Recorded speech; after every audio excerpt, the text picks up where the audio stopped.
नमस्कार, आप सभी का स्वागत है 23 अप्रैल के एडिटोरियल सेशन में। स्क्रिप्ट ऑफ यूनिटी इसका टाइटल है और प्रेफिस इसका क्या है, देखिए क्या ये आर्टिकल बताना चाह रहा है। तो इस आर्टिकल में लेखक ने कहा है कि भी वायरस जो है, ये कोविड-19 जो आपदा चल रही है, इसके अगेंस्ट हमें यूनिटी दिखाने की ज़रूरत है, रिजिलियंस दिखाने की ज़रूरत है। रिजिलियंस होता क्या है? एक प्रकार से फ्लेक्सिबिलिटी होती है कि आप कोई भी संकटकालीन परिस्थितियों में खड़े रहेंगे और उसका प्रभाव आपको नहीं पड़ेगा। आप जब चाहेंगे तब रिकवर हो जाएंगे उस चीज़ से। उसको रिजिलियंस बोलते हैं। इसका प्रोनाउंसिएशन रिजिलियंस है, फ्लेक्सिबिलिटी एक प्रकार से कह दीजिए। तो इस संकटकालीन घड़ी के अंदर रिजिलियंस और यूनिटी की ज़रूरत है। और जो कम्युनल कॉन्स्पिरेसी का माहौल फिलहाल चल रहा है, सांप्रदायिक एक षड्यंत्र का माहौल चल रहा है देश में, उसको मतलब अलाउ नहीं करना चाहिए वर्तमान स्थिति में। और ये कहना चाह रहा है लेखक कि भाई इस समय आपको स्ट्रिंजेंट मेजर्स लेने की ज़रूरत है, सख्त कदम उठाने की ज़रूरत है वायरस के खिलाफ, और यूनाइटेड होने की ज़रूरत है।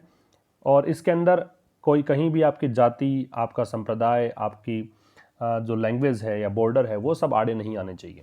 तो इसी को इंग्लिश में लिखा है। ये कोई समरी नहीं है, ये मैंने प्रेफिस लिखा है कि इस तरीके से आपको ये चीज़ें इसके अंदर मिलेंगी। तो the write up calls for our unity. Call for का मतलब डिमांड करना होता है। तो ये जो राइट अप है, ये जो आर्टिकल है, ये हमारी यूनिटी और रिजिलियंस की डिमांड करता है कि हमारी एकता और हमारी रिजिलियंस, हमारी फ्लेक्सिबिलिटी की डिमांड करता है अगेंस्ट द वायरस। अब फ्लेक्सिबिलिटी का मतलब ये नहीं है कि आप लचीले या फिर कहें कि एकदम लीनियंट होकर बैठ जाए, स्ट्रिक्ट एक्शंस ना लें। ये फ्लेक्सिबिलिटी, रिजिलियंस का मतलब ये है कि एक प्रकार से दृढ़ता है, लेकिन आप मुश्किल परिस्थितियों में भी फिर से कम बैक करने का मादा रखते हो, उसको रिजिलियंस बोला जाएगा। तो राइट अप जो है वो डिमांड करता है हमारी यूनिटी को, रिजिलियंस की, वायरस के खिलाफ in this hour of need. इस संकटकालीन घड़ी में communal conspiracy must not be allowed to settle as the present situation hints at. वर्तमान स्थिति संकेत कर रही है, फिलहाल जो कम्युनल कॉन्स्पिरेसी चल रही है, आपने देखा तबलीगी जमात कांग्रेगेशन हुआ, उसके बाद से एक तबके विशेष को, इस आर्टिकल के अनुसार एक वर्ग विशेष को हिंट किया गया, टारगेट किया गया। तो उसको यहाँ पे कहना चाह रहा है लेखक की कॉन्स्पिरेसी जो है, कम्युनल कॉन्स्पिरेसी, वो नहीं होनी चाहिए।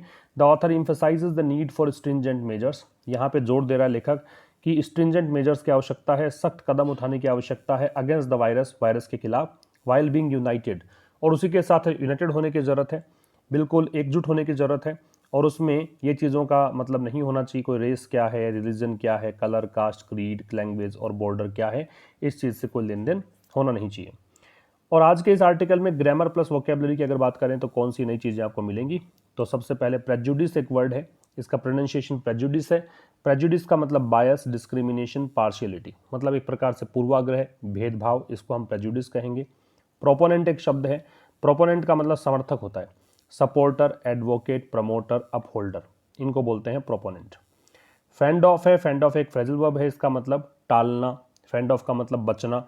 तो avert, avoid, deflect, ward of. Ward of बहुत बार एग्जाम में आता है, फेंड ऑफ काफ़ी बार न्यूज़पेपर में आपने देखा है, तो बहुत ही इंपॉर्टेंट है दोनों ही। वो इसको बोलते हैं, वो का मतलब दुख है। तो anguish, gloom, hardship, misery, sorrow, distress, ये दुख के सिनोनिम्स हैं। एक देखिए अगेंस्ट का प्रयोग काफ़ी बार होता है, और अगेंस्ट का हम शायद एक प्रयोग जानते हैं कि अगेंस्ट का मतलब होता है के विरुद्ध के अर्थ में, है ना, किसी को अपोज के अर्थ में अगर करें तो उस कंडीशन में अगेंस्ट लगता है। लेकिन ऐसा नहीं है, काफ़ी सारे इसके यूज़ होते हैं। तो उसको देखकर देखिए, पहला एक सेंटेंस है, the first victim gave evidence against him. तो जो पहला विक्टिम था उसने उसके खिलाफ सबूत दिए। तो ये तो है कि अगेंस्ट जो आप समझ रहे हैं, जो सामान्य एक इसका यूज़ होता है के विरुद्ध के अर्थ में। दूसरा सेंटेंस है, it is for the time being a great insurance against any terror attack.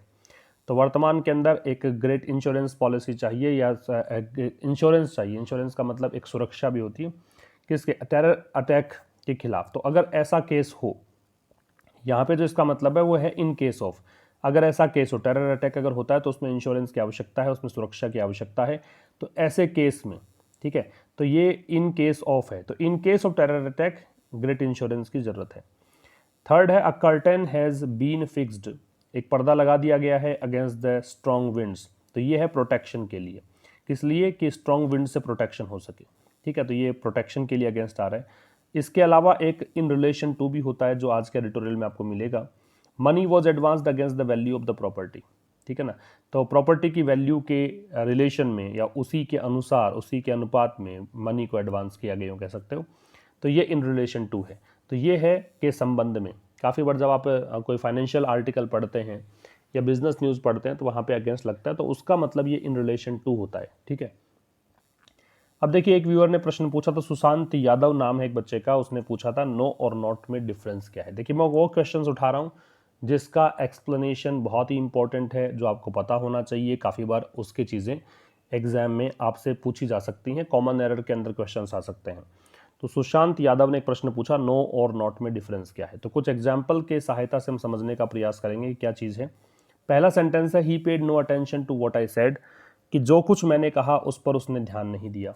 ठीक है, तो यहाँ पे नो अटेंशन। आप एक बात समझिएगा कि नो जो है वो उसके बाद में नाउन लगाते हैं आप, है ना। नो प्रोसीड होता है नाउन से पहले नो आता है, तो नाउन ध्यान रखिएगा। दूसरा है, I have decided that I have no alternative, तो देख लीजिए यहाँ पे भी नाउन है alternative. A potato is not a fruit, अब की बार भी नाउन है लेकिन आर्टिकल दे दिया है। जब नोट लगाते हो तो आर्टिकल लगेगा फिर नाउन से पहले, अगर नोट नहीं लगाते हो, नो लगाते हो, तो आर्टिकल की रिक्वायरमेंट नहीं होती है। ये डिफरेंस होता है एक तो। अगला देखिए, इट इज़ नॉट सीक्रेट, अब देखो फिर से नाउन है कि कोई सीक्रेट नहीं है, तो इट इज़ नॉट सीक्रेट नहीं कर सकते, फिर नॉट लगाओगे तो फिर आपको इसके अंदर लगाना पड़ेगा नॉट अ सीक्रेट, आर्टिकल लगाना पड़ेगा। It is not a secret, है ना। इन दोनों सेंटेंसेस को कंपेयर करोगे समझ में आ जाएगा कि नो है तो सीधा नाउन है, नोट है तो आर्टिकल लगेगा। अगर जेरेंड दे रखा है सेंटेंस में, ये स्मोकिंग यहाँ पे जेरेंड है, तो नो लगा सकते हो, नोट नहीं लगा सकते। काफ़ी जगह लिखा होता पब्लिक प्लेसेस पर नो स्मोकिंग, तो वो नो ही आ सकता, नॉट स्मोकिंग नहीं आ सकता। अगर मान लीजिए किसी ने क्वेश्चन पूछा है हेल्पिंग वर्ब की हेल्प से, डू यू से, आर से, इज से, हेल्पिंग वर्ब से कोई भी क्वेश्चन पूछा तो जनरली नो आ सकता है शुरुआत में, लेकिन नोट भी आ सकता है। ठीक है, तो डू यू लाइक कॉफ़ी, क्या आपको कॉफ़ी पसंद है, तो नॉट मच। ये नॉट इसलिए आ रहा है कि मच दे रखा है, तो मच हो, मैनी हो, इसके साथ में नोट आता है, नो नहीं आता। ये आप लिख लीजिएगा कि मच के साथ, मैनी के साथ में नोट का प्रयोग कर सकते हैं, नो नहीं लगा सकते हैं आप यहाँ पे। और एक अगर गुड शब्द दे रखा हो, गुड दे रखा हो, तो दोनों ही आ सकते हैं, नो भी आ सकता है, नोट भी आ सकता है। तो it's no good, it is not good, both are right. तो हमने यहाँ पे क्या सीखा है, मोटी मोटी बात बता देता हूँ कि इसके अंदर एक चीज़ तो ये सीखी है कि जेरेंड अगर होगा तो नो आएगा। अगर आपको नाउन दे रखी है बगैर आर्टिकल के तो नो आएगा, आर्टिकल दे रखा है तो फिर नोट आ जाएगा। एक याद रखिएगा कि हेल्पिंग वर्ब के बाद में अगर लगाना हो तो जनरली हम नोट का प्रयोग कर देते हैं। हेल्पिंग वर्ब, मैन वर्ब दोनों हो तो फिर हेल्पिंग वर्ब के बाद में नोट लगा देते हैं। मच है, मैनी है, इनके साथ में नो नहीं आता है, नोट का प्रयोग करते हैं। गुड है तो गुड में दोनों चीज़ें लगा सकते हैं, नो और नॉट। तो ये कुछ डिफरेंस है, सुशांत बता दिया मैंने आपको नो और नॉट में डिफरेंस क्या है। अब हम बात करेंगे आज की एडिटोरियल की। देखिए टाइटल आपको दे रखा स्क्रिप्ट ऑफ यूनिटी। अगर आप पार्ट्स ऑफ स्पीच की बात करेंगे तो स्क्रिप्ट नाउन, यूनिटी नाउन, ये प्रेपोजिशन, यूनिटी मतलब एकता, स्क्रिप्ट का मतलब पटकथा कह सकते हो। स्क्रिप्ट राइटर होते हैं मूवीज़ के अंदर, स्क्रिप्ट राइटर कौन है, किसने कहानी लिखी है, तो स्क्रिप्ट का मतलब पटकथा, कथानक, नैरेटिव, इस प्रकार से कहते हो एक। तो यहाँ पे यूनिटी की स्क्रिप्ट है ना, यूनिटी के बारे में कहा गया है इस आर्टिकल में। यूनिटी किसके खिलाफ, तो यूनिटी यहाँ पे अगेंस्ट, किसके अगेंस्ट चाहिए, कोविड-19 के अगेंस्ट, इस वायरस के अगेंस्ट। तो देखिए, the virus knows no caste और creed but it is feeding existing social prejudices. The virus knows, virus, the virus, क्योंकि ये कोविड-19 वाला जो कोरोना वायरस है उसकी बात कर रहे हैं। नोज जानना, नो कास्ट, अब देखिए नो आ गया क्योंकि कास्ट यहाँ पे नाउन है, यहाँ पे नोट नहीं आ सकता। तो वायरस नहीं जानता है किसी भी कास्ट के बारे में, किसी भी क्रीड के बारे में। क्रीड का मतलब मत कह सकते हो, पंथ कह सकते हो, ठीक है। किसी भी जाति, किसी पंथ के बारे में इसको कोई मालूम नहीं है, बट लेकिन इट इज़ फीडिंग, फीड का मतलब है भोजन करने को बोलते हैं, फीड किसी को खाना खिलाने को भी बोलते हैं। लेकिन देखिए ये पोषित हो रहा है, ये बढ़ रहा है, ठीक है। एग्जिस्टिंग सोशल प्रेजुडिसेस, किस पर बढ़ रहा है, एग्जिस्टिंग का मतलब जो फिलहाल बनी हुई हैं, जो प्रेजेंट सिनारियो में एग्जिस्ट करती हैं। सोशल प्रेजुडिसेस का मतलब हो गया सामाजिक पूर्वाग्रह, सामाजिक भेदभाव। प्रेजुडिस का हमने देखा था, बायस हो सकता है, पार्शियलिटी हो सकता है, डिस्क्रिमिनेशन हो सकता है। तो जो वर्तमान में सामाजिक भेदभाव है उन पर ये फल फूल रहा है, कहने का मतलब ये है। तो ठीक है, वायरस को ये तो नहीं पता कि जाति क्या है, पंथ क्या है, वो किसी पर भी अटैक कर सकता है, लेकिन वर्तमान में जो सामाजिक पूर्वाग्रह है, समाज में जो भेदभाव है उसको लेकर ये पनप रहा है, उसके कारण ये पनप रहा है, ये लेखक बोलना चाह रहा है। अब देखिए इसको पढ़ते हैं पूरे गहराई से कि क्या आर्टिकल बताना चाह रहा है। Prime minister Narendra Modi is reminder that कोविड-19 does not recognize race, religion, colour, caste, creed, language और border before striking. Prime minister Narendra Modi का रिमाइंडर, तो प्राइम मिनिस्टर से पहले द का प्रयोग इसलिए नहीं हो रहा है क्योंकि यहाँ पे नेम दे रखा है आपको। अगर यहाँ नेम नहीं होता तो फिर हम द प्राइम मिनिस्टर लगा देते। तो इनकम्बेंट पर्सन का नेम होने पर आप इनसे पहले द का प्रयोग नहीं करेंगे। तो प्रधानमंत्री नरेंद्र मोदी का जो रिमाइंडर है, रिमाइंडर मतलब इन्होंने याद दिलाया है कि स्टेटमेंट बोल के दैट कि कोविड-19 डज नॉट रिकॉग्नाइज, कि कोविड-19 जो है वो रिकॉग्नाइज नहीं करता है, मीन्स वो नहीं पहचानता है किस चीज़ को, रेस को, रिलीजन को, कलर को, कास्ट को, क्रीड को, लैंग्वेज को, बॉर्डर को। इसे ना तो कोई जाति पाति से मतलब है, ना किसी रंग से मतलब है, ना किसी लैंग्वेज से मतलब है, ना किसी बॉर्डर से मतलब है। बिफोर स्ट्राइकिंग, प्रहार करने से पहले। अब ये प्रेपोजिशन प्लस आईएनजी लग गया, बिफोर प्लस आईएनजी। अब कल बहुत सारे कमेंट्स आए कि सर प्रेपोजिशन के साथ हमेशा आईएनजी आएगा क्या। फिर उन्होंने कुछ एग्जाम्पल्स लिखे, लेकिन एग्जाम्पल में आप ये देख लीजिए कि आपने जो प्रीपोजिशन लगाया है उसके बाद में वर्ब तो होनी चाहिए ना। ऐसा तो नहीं है किसी भी शब्द के साथ आप आईएनजी लगा सकते हैं।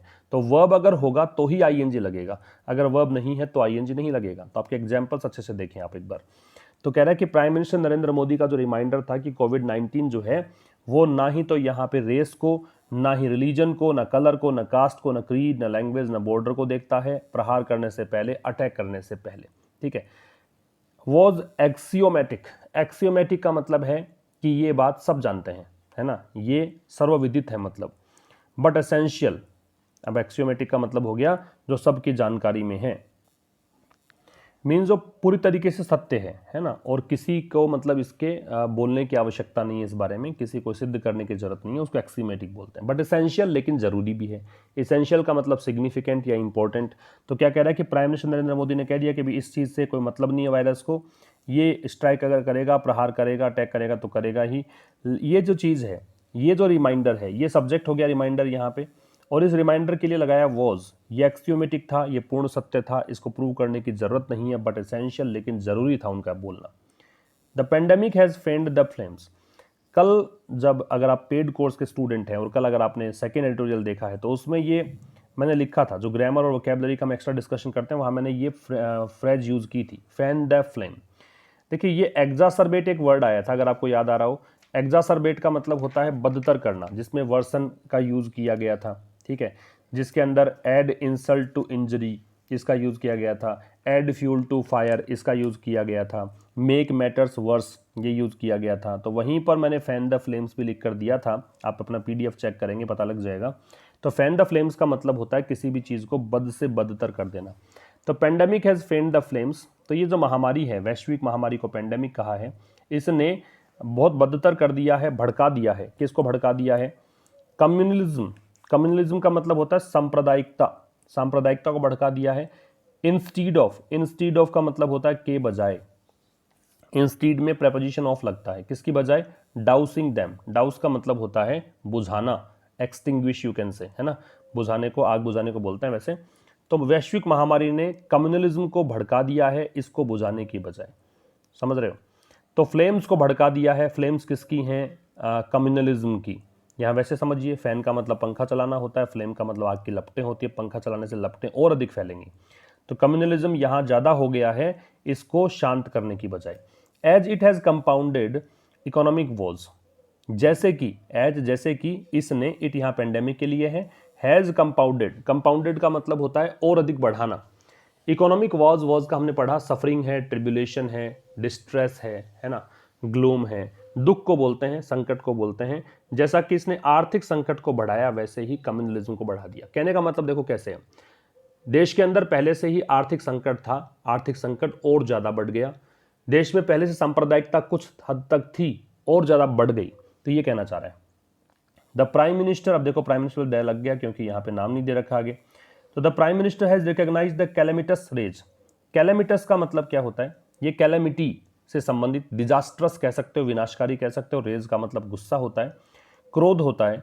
तो प्राइम मिनिस्टर ने पहचाना है the calamitous rage of the virus. किस चीज को? इस वायरस के डिजास्ट्रस प्रभाव को कह दीजिए, जो विनाशकारी प्रभाव है उसको। When he called for response and conduct, जब उन्होंने कॉल्ड फॉर डिमांड की, रेस्पॉन्स एंड कंडक्ट रेस्पॉन्ड करने की, एंड कंडक्ट, कंडक्ट का आचरण होता है, रेस्पॉन्स का मतलब प्रतिक्रिया की, सब डिमांड करी कि भी आप रेस्पॉन्स दो, कंडक्ट करो, मतलब एक अच्छा आचरण होना चाहिए, आपकी प्रवृत्ति रेस्पॉन्ड करने की होनी चाहिए, आप मतलब एक्शन लें।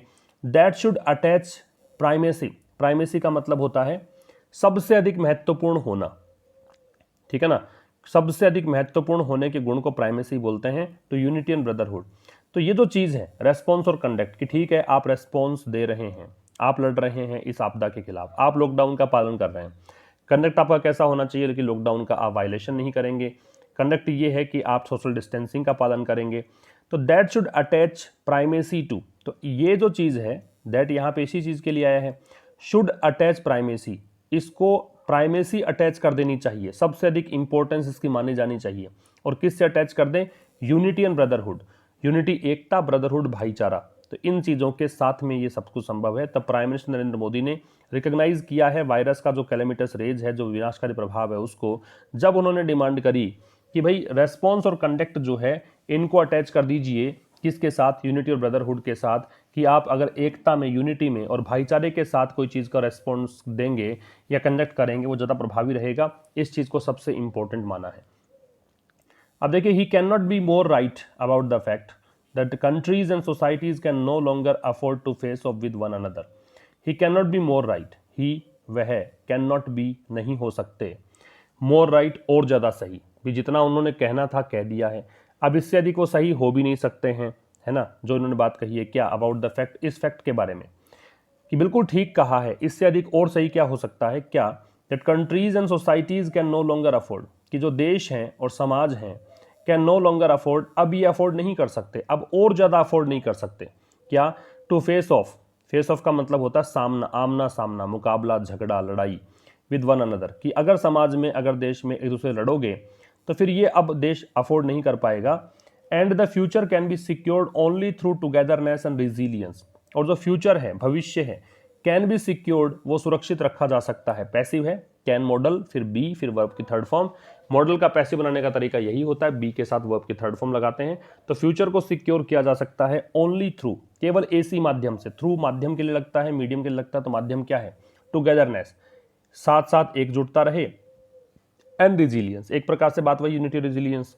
रिजिलियंस बताया मैंने आपको, फ्लेक्सिबिलिटी को बोलते हैं, तो कोई भी मुश्किल परिस्थितियां हैं उसमें आपने सामना किया और फिर से आप, मतलब आपका कुछ बिगड़ा नहीं है, आप में कोई विकृति नहीं आई, आप वापस से उसी फॉर्म में आ गए, उसको रिजिलियंस बोलते हैं। जो इलास्टिसिटी का गुण होता है, प्रत्यास्थता वाला, कि रबड़ को कितना ही खींचे वापस उसी फॉर्म में आ जाएगा, उसको रिजिलियंस बोलते हैं, ठीक है। तो ये कह रहा है कि भाई वो इससे अधिक सही नहीं हो सकते इस फैक्ट के बारे में कि देश और समाज जो हैं वो और ज़्यादा, मतलब लड़ाई झगड़ा ये जो है सहन नहीं कर पाएगा, अफोर्ड नहीं कर पाएगा, और फ्यूचर को केवल आप एक ही माध्यम से सिक्योर कर सकते हो, अगर यूनिटी में साथ आओ, रेजिलियंस के साथ साथ आओ। He spoke against the backdrop, अब ये अगेंस्ट है वो इन रिलेशन टू कह रहे हैं कि भी किस के बारे में वो बोल रहे थे, तो वो बोल रहे थे बैकड्रॉप, बैकड्रॉप मतलब पृष्ठभूमि, इसकी पृष्ठभूमि क्या थी, उनका कहने का संदर्भ क्या था, तो उनका संदर्भ था criticism of the apparent communal strand, strand का मतलब पहलू होता है, एस्पेक्ट होता है, तो backdrop of criticism of the apparent communal strand, criticism आलोचना, एपेरेंट का मतलब क्लियर, ऑब्वियस जो भी स्पष्ट है, कम्युनल सांप्रदायिकता, स्ट्रेंड का पहलू, इन द रेस्पॉन्स प्रतिक्रिया में, ऑफ सम सेक्शंस कुछ सेक्शंस के, टू द कोविड-19 चैलेंज, कोविड-19 जो चुनौती है, चैलेंज है, तो उन्होंने ये किस बारे में बोला है, ये मतलब उन्होंने बोला है जो क्रिटिसिज्म, मतलब वर्तमान में जो कम्युनल स्ट्रेंड का चल रहा है, वर्तमान में जो सांप्रदायिकता का पहलू जो स्पष्ट रूप से दिख रहा है, उसके बैकड्रॉप में इन्होंने बोला है in the response of some sections, और ये जो सांप्रदायिकता पहलू है, in the response of some sections to the कोविड-19 चैलेंज, तो कह रहा है कि भी कुछ लोगों का, कुछ तबकों का, कुछ सेक्शंस का कोविड-19 चैलेंज के प्रति जो भी रेस्पॉन्स आ रहा है, जो उनकी प्रतिक्रिया है, जिसका रेस्पॉन्स वो दे रहे हैं, उसकी आलोचना करते हुए उन्होंने बोला है। रिपीट कर रहा हूँ, he spoke against the backdrop, इन्होंने जिस बारे में बात की है, किस पृष्ठभूमि में बात की है, ऑफ क्रिटिसिज्म। अब यहाँ देखो, अगर मैं इसको हटा देता हूँ तो देखो, he spoke of criticism of the apparent, तो उन्होंने बोला है क्रिटिसिज्म, आलोचना की है किसकी, एपेरेंट कम्युनल स्ट्रेंड, जो वर्तमान में सांप्रदायिकता का पहलू उभर कर आया है, किस रूप में, in the response of some sections to the कोविड-19 चैलेंज, किस रूप में आया है कि कुछ सेक्शंस जो है कोविड-19 चैलेंज के प्रति किस पर रेस्पॉन्ड कर रहे हैं, उस बारे में। The US commission on international religious freedom, तो यूएस जो आयोग है इसका अंतर्राष्ट्रीय धार्मिक स्वतंत्रता एंड द यूएन और यूनाइटेड नेशंस हैं, संयुक्त राष्ट्र हैं, एक्सप्रेस्ड कंसर्न, इन्होंने चिंता जाहिर की है, एक्सप्रेस जाहिर की है, अभिव्यक्त की है, कंसर्न चिंता, ओवर स्टिग्मेटाइजेशन, स्टिग्मेटाइजेशन स्टिग्मा से बनता है, स्टिग्मा का मतलब होता है ब्लॉट, इसका सिनोनिम नोट कर सकते हैं ब्लॉट, कलंक। तो इन्होंने चिंता जाहिर की है किस बारे में, स्टिग्मेटाइजेशन, ये जो कलंकित कर देने का प्रोसेस है इस बारे में इन इंडिया, भारत में, अब ए पर्टिकुलर कम्युनिटी, और ये स्टिग्मेटाइजेशन किसका है, एक विशेष समुदाय का, तो एक विशेष समुदाय को कलंकित करने का प्रयास भारत में हो रहा है, इस बारे में इन्होंने चिंता जाहिर की है। India sought to reject, sought जो है वो सीक की सेकेंड फॉर्म है, चाहना, डिमांड करना, तो भारत ने यहाँ पे चाहा है टू रिजेक्ट दीज कंसर्न्स, इन कंसर्न्स को भारत ने, इन चिंताओं को भारत ने सिरे से खारिज कर दिया है, एज एक्सटर्नल इंटरफेरेंस, किस रूप में, कि ये बाहरी हस्तक्षेप है, कि भी यूएस ने कहा, यूएन ने कहा, तो ये एक्सटर्नल इंटरफेरेंस है, ये बाहरी हस्तक्षेप है, विच दे आर, जो कि वास्तव में वो है भी, विच, अब ये विच किसके लिए है, कंसर्न्स, दे प्लूरल के लिए आ रहा है, वर थी, तो डेफिनेटली ये बाहरी हस्तक्षेप ही थे। बट देन, लेकिन तभी, एज ही नोटेड, जैसा कि उन्होंने नोट किया, the virus threat has made borders irrelevant. अब उन्होंने ऊपर जो बात कही उसको लेखक लेके आ रहा है कि ठीक है, यहाँ पे एक तबके विशेष के लिए ऐसा हो रहा है, और जब दूसरे देशों ने कहा तो भारत ने कहा कि एक्सटर्नल इंटरफेरेंस है। फिर कह रहा है कि बट देन, लेकिन तभी उन्होंने ये बात नोट की कि जो वायरस थ्रेट है, वायरस का खतरा है, इसने बॉर्डर्स इररेलेवेंट कर दी हैं, मतलब बॉर्डर्स तो रही नहीं है, सीमाओं की बात ही नहीं है, सारा विश्व एक हो रहा है, सारा विश्व एक के खिलाफ ही लड़ रहा है, ठीक है ना, तो बॉर्डर्स तो यहाँ पे असंगत हो चली हैं, तो फिर एक्सटर्नल इंटरफेरेंस की बात कैसे आ गई। There have been reports of religious discrimination towards patients, there से स्टार्ट होने पर इन्वर्जन हम लगाते हैं, तो देखिए हैव बीन पहले वर्ब है, उसके बाद में सब्जेक्ट है रिपोर्ट्स, तो काफ़ी सारी रिपोर्ट्स हैं किसके, रिलीजियस डिस्क्रिमिनेशन के, धार्मिक भेदभाव के, डिस्क्रिमिनेशन भेदभाव को बोलते हैं, टुवर्ड्स पेशेंट्स, पेशेंट्स को लेकर, तो पेशेंट्स से धार्मिक भेदभाव किया जा रहा है, ऐसी कुछ रिपोर्ट्स हैं। The situation was aggravated, situation को बदतर किया गया, अग्रेवेट का मतलब क्या होता है, एग्जासरबेट कर देना, एग्रेवेट का मतलब बढ़ाना और अधिक खराब कर देना, तो सिचुएशन और अधिक यहाँ पे अग्रेवेट हो गई when A vocal section of the Indian diaspora, diaspora का मतलब होता है कि भाई अपने देश के कुछ लोग जाके दूसरे देश में रह रहे, भारत के लोग जो हैं वो मान लीजिए यूएन मतलब यूएसए में जाके रह रहे हैं, तो वो डायस्पोरा कहलाएगा, ठीक है ना, ऐसे ही यूएई में जाके रह रहे हैं तो वो डायस्पोरा कहलाएगा, यहाँ पे यूएई की बात है। वोकल सेक्शन का मतलब हो गया जो अपनी बातों को पुरजोर तरीके से रखते हैं, जो अपनी कंप्लेन से जो भी उनको बोलना है, जो भी उनके दिल के अंदर स्पष्ट रूप से बोलने वाले को वोकल बोलते हैं। तो ये सिचुएशन और भी अधिक खराब तब हो गई, और भी अधिक अग्रेवेट तब हो गई जब एक वोकल सेक्शन था भारतीय ग्रुप का, भारतीय डायस्पोरा का, जो यूएई में रह रहा है, often touted as proponents of India's interest, अक्सर इन्होंने, टाउट का मतलब होता है कि किसी चीज़ की प्रशंसा करना, जैसे एक्चुअल में तो इसका मतलब ये होता है कोई अगर आप प्रोडक्ट बेचना है किसी भी कस्टमर को, तो आप उस कस्टमर के सामने उस प्रोडक्ट की बहुत प्रशंसा करोगे, उसके गुण गिनाओगे, उसके पॉजिटिव पॉइंट्स काउंट करवाओगे, तो उसको बोलते हैं टाउट करना। तो इन्होंने अपने आप की प्रशंसा इस रूप में की थी, टाउट अपने आप को इस रूप में प्रस्तुत किया था कि प्रोपोनेंट्स, प्रोपोनेंट्स का मतलब सपोर्टर है ना, जो समर्थक हैं उसको बोलते हैं प्रोपोनेंट्स, आप होल्डर कह सकते हो, सपोर्टर कह सकते हो, एडवोकेट कह सकते हो, तो ये समर्थक मतलब हैं ऑफ इंडियाज इंटरेस्ट, भारतीय हितों के, इन देयर होस्ट कंट्रीज, अपने अपने मेज़बान देशों में, मेज़बान का मतलब भाई ये तो खुद मेहमान हैं, इनकी मेज़बानी कर रहा है देश, चूंकि भारत के लोग हैं कहीं और जाके रह रहे हैं तो ये मेज़बान, वो seen as Islamophobic in the UAE, जब इनको देखा गया इस्लामोफोबिक के रूप में, इस्लामोफोबिक का मतलब हो गया ऐसे लोग जो इस्लाम के जो लोग हैं, मुस्लिम लोग हैं, उनसे नफरत करते हैं, उनको इस्लामोफोबिक कहा जाएगा, इन द यूएई, यूएई में, ठीक है। अब देखिए सिचुएशन एग्रेवेट कब हो गई, जब एक वोकल सेक्शन भारतीय डायस्पोरा का, अब देखिए समझने की कोशिश करना, ये वोकल सेक्शन यहाँ पे सब्जेक्ट हो गया, तो भारतीय डायस्पोरा क्या है, मैंने बताया कि जब यहाँ के लोग, हमारे देश के लोग कहीं और जाके रहेंगे, किसी भी देश के लोग कहीं और जाके रहेंगे, उसको डायस्पोरा बोलते हैं। तो एक वोकल सेक्शन भारतीय डायस्पोरा का, जो अपने आप को हमेशा इस प्रकार टाउट किया जाता था, अपने आप को ऐसे प्रस्तुत करता था कि हम भारतीय हितों के समर्थक हैं, है ना, अपने होस्ट कंट्रीज में जहां वो रह रहे हैं वहां पे, वो जो सीन, अभी इस सेक्शन को देखा गया किस रूप में, यूएई में, कि वो इस्लामोफोबिक हैं, इस रूप में देखा गया, तो ये और भी एग्रेवेट हो गया।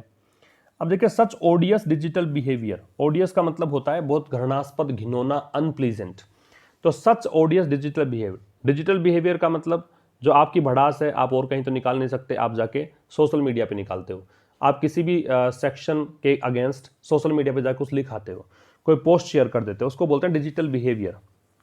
तो ऐसा जो घृणित या घिनौना डिजिटल बिहेवियर है, रूटीनली गोज, ये लगभग चलता ही, रूटीनली मतलब हर दिन ऐसा देखने में आता है, अनक्वेश्चनड मतलब इस पर कोई प्रश्न भी नहीं उठाता इन इंडिया, भारत में। तो ऐसा जो मतलब लेखक कह रहा है, ये मेरे कोई विचार नहीं है भाई, इसमें कह रहा है कि ऐसा जो ऑडियस डिजिटल बिहेवियर है, ऐसा जो मतलब घिनौना डिजिटल व्यवहार है, वो भारत के अंदर अनक्वेश्चनड रूटीन स्तर पे चलता है, हर दिन ऐसा चलता है और कोई इनको रोकता भी नहीं, कहने का मतलब। बट इन द यूएई, लेकिन यूएई में the response has been quick, ये रेस्पॉन्स जो रहा, अगर उन्होंने कुछ डिजिटल बिहेवियर ऐसा किया, सोशल मीडिया पे कोई पोस्ट डाली, तो ये बहुत ही क्विक रहा, है ना, बहुत ही तुरंत प्रतिक्रिया मतलब इस पर आई। Many have lost their jobs, अनेकों ने अपनी जॉब खो दी, many have lost their jobs, उनका जॉब चला गया। फॉर पोस्टिंग हेटफुल कंटेंट, किसके लिए, हेटफुल कंटेंट पोस्ट करने के लिए। कंटेंट के दो कंटेंट है और एक कंटेंट होता है, अगर इसको कंटेंट, स्पेलिंग सेम है, प्रोनाउंसिएशन अलग है, कंटेंट पढ़ोगे तो संतुष्ट है, कंटेंट पढ़ोगे तो जो आपने कुछ भी मतलब कोई बुक के अंदर क्या लिखा हुआ वो कंटेंट है उसका, ऐसे आपने पोस्ट क्या किया है वो कंटेंट हो गया, ठीक है। तो अनेकों ने अपनी जॉब खो दी, किसके लिए, इस चीज़ के लिए, तो फोर आ गया, आईएनजी आ गया, पोस्ट करने के लिए, पोस्ट क्या किया, घृणित जो उन्होंने कंटेंट पोस्ट किया था उसके लिए। एंड दिस कल्चर ऑफ डायट्राइब, और ये जो डायट्राइब का मतलब एक प्रकार से उग्र भाषण होता है ना, उग्र भाषण को बोलते हैं डायट्राइब, जो आपने क्रिटिसाइज किया है, बहुत ज़्यादा हार्श क्रिटिसिज्म होता है उसको बोलते हैं। और ये जो कल्चर है, ये जो संस्कृति है डायट्राइब की, now looms over a critical bilateral relationship, वो अब मंडरा रही है। लूम ओवर का मतलब होता है हैंग ओवर एक प्रकार से, या फिर होवर ओवर कर सकते हो, होवर का मंडराना होता है, तो ये मंडरा रही है। अक्रिटिकल मतलब महत्वपूर्ण, बायलैटरल द्विपक्षीय, रिलेशनशिप रिश्ता संबंध, that mister Modi has personally nurtured, जिसे मिस्टर मोदी ने पर्सनली व्यक्तिगत रूप से नर्चर्ड पोषित किया था। तो देखो मिस्टर मोदी ने बायलैटरल रिलेशनशिप बनाई थी यूएई के साथ, अब उस संबंध पर ये एक तलवार मंडरा रही है, कहने का मतलब ये है। अब ये जो कल्चर है डायट्राइब की, ये मतलब अब मंडरा रही है, जो महत्वपूर्ण द्विपक्षीय संबंध है जो मिस्टर मोदी ने व्यक्तिगत नर्चर किए थे, ये उसको खराब कर रही है चीजें। The Indian ambassador to the UAE, जो यूएई में भारत के राजदूत हैं, रिमाइंडेड एक्सपेट्रिएट, एक्सपेट्रिएट का मतलब है डायस्पोरा यहाँ पे, है ना, दूसरे देश के लोग जो यहाँ रह रहे हैं, दैट डिस्क्रिमिनेशन वॉज अगेंस्ट, कि भेदभाव जो है वो was against our moral fabric and the rule of law, जो भेदभाव, जो भी इस्लामोफोबिक होना दिखाया गया, वो खिलाफ है किस चीज़ के, आवर मोरल फैब्रिक, फैब्रिक का मतलब ढांचा है यहाँ पे, जो हमारे नैतिक ढांचा है, हमारा नैतिक जो एक कह सकते हो सिस्टम है, and the rule of law, और कानून के खिलाफ है। ये बात उनको कहनी पड़ी इंडियन एम्बेसडर को जो यूएई में है। तो इंडियन एम्बेसडर जो यूएई में है, उन्होंने एक्सपेट्रिएट्स को याद दिलाया, जो भी वहाँ रह रहे हैं उनको याद दिलाया कि जो डिस्क्रिमिनेशन किया गया है ना, वो हमारे मॉरल फैब्रिक और रूल ऑफ लॉ के खिलाफ है, इंडीड वास्तव में। अब कह रहा था narrative of the pandemic as a communal conspiracy against the nation began to take shape immediately after Tablighi Jamaat congregation in Delhi in March turned out to be a prodigious source of the contagion. देखो ये जो prodigious है, prodigious का मतलब होता है बहुत ज़्यादा, और कंटेजन का मतलब होता है संक्रमण, रोगाणु कह सकते हो। द नरेटिव, नरेटिव का मतलब कथानक, ये कहानी किसकी है ना, ये बैकड्रॉप क्या है इसका, ऑफ द पेंडेमिक, ये वैश्विक महामारी है, इसका जो नैरेटिव है एज ए कम्युनल कॉन्स्पिरेसी, कि भी वैश्विक महामारी का नैरेटिव क्या, कि कम्युनल कॉन्स्पिरेसी कैसे बनी है, एक सांप्रदायिक षड्यंत्र कैसा बना, अगेंस्ट द नेशन, देश के खिलाफ सांप्रदायिक षड्यंत्र कैसे बन गया, बिगेन टू टेक शेप, इसने शुरू कर दिया था, टेक शेप मतलब आकार लेना, इमीडिएटली तुरंत, after a Tablighi Jamaat congregation, जब एक तबलीगी जमात कांग्रेगेशन, कांग्रेगेशन का धार्मिक सभा को बोलते हैं, जब तबलीगी जमात सभा जो निजामुद्दीन दिल्ली में हुई थी इन मार्च में, टर्न आउट, ये सामने आई, टर्न आउट का मतलब उभर कर आना, सामने आना, to be a prodigious source, कैसे आई कि ये बहुत बड़ा सोर्स है कंटेजन का, संक्रमण का, इस रूप में सामने आई, तो वैसे ही ये एक कॉन्स्पिरेसी चलने लगी। तो ये कह रहा है कि नैरेटिव जो है इस पेंडेमिक का, इस वैश्विक महामारी का, जो ये कहानी है कि हुआ क्या आखिर में, इतनी बातें हम क्यों कर रहे हैं, ये कम्युनल कॉन्स्पिरेसी जो भारत के खिलाफ है, देश के खिलाफ है, वो मतलब इसने आकार लेना शुरू कर दिया जैसे ही तबलीगी जमात की जो धार्मिक सभा थी दिल्ली में हुई थी, और उसमें जो लोग शामिल थे वो मतलब इस रोगाणु या इस संक्रमण के बहुत बड़े सोर्स के रूप में नजर आए, वैसे ही ये चीजें शुरू हो गई। The centre and the Delhi government appear to be using the unfortunate episode, तो सेंटर और द दिल्ली, गवर्नमेंट, दोनों सरकार, केंद्र सरकार और दिल्ली सरकार, अपीयर्ड, ऐसा लगा, प्रतीत हुआ, टू बी यूजिंग, को यूज कर रहे हैं, द अनफॉर्चुनेट एपिसोड, इस दुर्भाग्यपूर्ण घटनाक्रम को, स्क्रिप्टेड, जो लिखा गया है, बाई एन इर्रेस्पॉन्सिबल, एक गैर जिम्मेदार, और इग्नोरेंट ग्रुप का मतलब अज्ञानी ग्रुप के द्वारा, टू फेंड ऑफ का मतलब हो गया बचने के लिए, स्क्रूटिनी का मतलब क्लोज ऑब्जर्वेशन कह सकते हो, सूक्ष्म जांच पड़ताल, ऑफ देयर ओन शॉर्टकमिंग्स, अपनी खुद की जो भूल है, अपनी खुद की जो गलतियां हैं, शॉर्टकमिंग का मतलब गलतियां। तो सेंटर और दिल्ली जो गवर्नमेंट है, ऐसा लगा कि वो यूज कर रहे हैं इस अनफॉर्चुनेट एपिसोड का, जो लिखा गया, स्क्रिप्ट किया गया है एक गैर जिम्मेदार और इग्नोरेंट ग्रुप के द्वारा, किसके लिए, टू फेंड ऑफ स्क्रूटिनी, की वो बचना चाहते हैं कि कहीं उनकी गलतियां सामने ना आ जाए। A section of the media continues to play a dishonourable role in amplifying it. अब ये कह रहा है कि मीडिया का एक सेक्शन ऐसा है, कंटिन्यूज, जो लगातार जारी रख रखा है, to play a dishonourable role. Dishonourable का मतलब क्या होता है, असम्मानजनक, एक रोल, अपमानजनक कह दीजिए। तो यहां पे एक रोल प्ले कर रहा है एक सेक्शन मीडिया का, इन एम्पलीफाइंग इट, इसको भड़काने का, इसको बढ़ाने का। एम्पलीफाई का मतलब एनलार्ज है, इंक्रीज है, बढ़ाना है मतलब बूस्ट करना एक प्रकार से। तो एक मीडिया का सेक्शन है, वो लगातार एक डिसऑनरेबल रोल निभा रहा है इन एम्पलीफाइंग इट। किस चीज में रोल निभा रहा है, तो इन प्रेपोजिशन लग गया, फिर देखो आईएनजी लग गया, इसको एम्पलीफाई करने में। In an environment that is already rife with का मतलब होता है भरा हुआ होना, ये भी कहीं हमने डिस्कस किया है ना। राइफ विद का मतलब भरा हुआ होना है। इसके साथ साथ बहुत सारे और वर्ड होते हैं, रिप्लेट विद भी कर सकते हो, फिल्ड विद भी कर सकते हो, फुल ऑफ भी कर सकते हो, ये सब भरा हुआ होना होता है। तो एक ऐसे माहौल में that is already rife with fear, जो माहौल पहले से डर और अनसर्टेनिटी का है, इन एन एनवायरमेंट। अब ये ऐसा माहौल, अब ये निश्चित तो है नहीं कौन सा माहौल है, तो इस कारण से एन लगाया है अनिश्चितता के लिए। तो एक ऐसा माहौल जो कि भरा हुआ है डर से और अनसर्टेनिटी से, राइफ के साथ विद लगेगा। The official communication strategy must focus on, तो जो ऑफिशियल कम्युनिकेशन स्ट्रेटजी है, जो बातचीत रणनीति है, उसको फोकस करना चाहिए, फोकस में ऑन लगता है। बिल्डिंग ट्रस्ट, किस बात पर, ट्रस्ट, विश्वास बढ़ाने पर, विश्वास बनाने पर, एंड ऑफरिंग रीअश्योरेंस, और फिर से आश्वासन दिलाने पर। ठीक है, तो ये कह रहा है कि ऑफिशियल कम्युनिकेशन स्ट्रेटजी जो है उसको फोकस होना चाहिए विश्वास बिल्ड करने पर, और रीअश्योरेंस, पुनः आश्वासन देने पर। ऑफरिंग का मतलब क्या, फिर से, री का मतलब पुनः, एश्योरेंस का आश्वासन, पुनः आश्वासन ऑफर करें इस चीज से। द एक्सट्रीमली इनएडिक्वेट का अपर्याप्त, एक्सट्रीमली का बहुत ज्यादा, एक्सट्रीमली यहाँ पे एडवर्ब हो गया, एंड इनएडिक्वेट यहाँ पे एडजेक्टिव हो गया, मैसेजिंग यहाँ पे नाउन हो गया।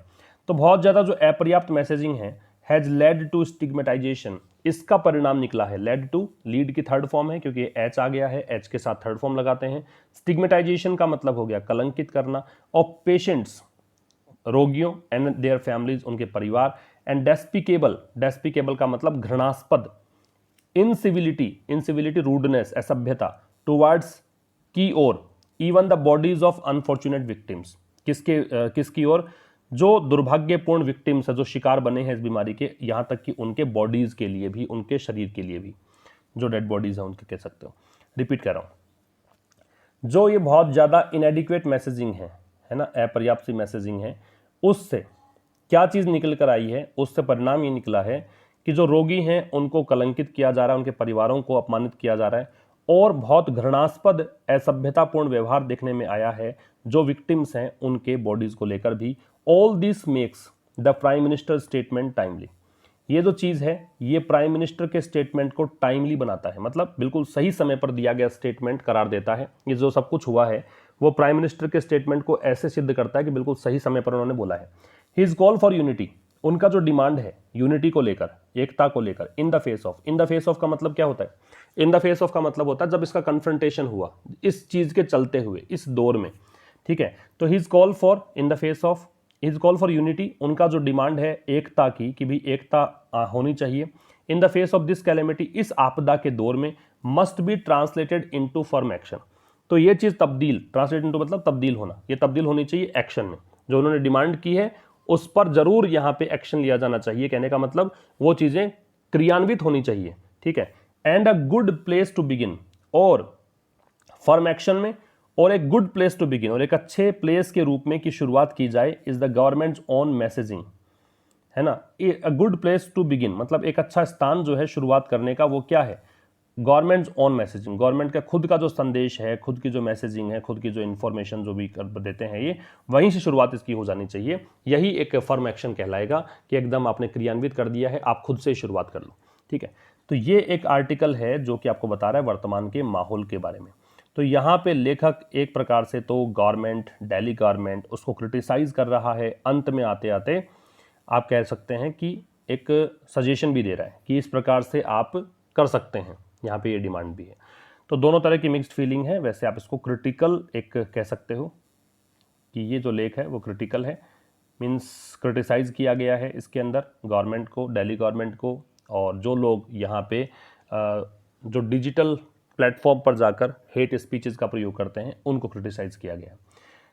और यूँ कह सकते हो यहाँ पे एक कमिसरेटिंग टोन भी निकल कर आती है। देखिए अलग अलग टोन हो सकती है, वो डिपेंड करेगा कि आपके ऑप्शंस कौन कौन से हैं। कमिसरेटिंग भी कह सकते हो, क्योंकि लेखक यहाँ पे जो लोग शिकार हुए हैं इन हेट स्पीचेस का, जिन लोगों के खिलाफ ये सब कुछ चल रहा है, उनके पक्ष में लेखक आ रहा है।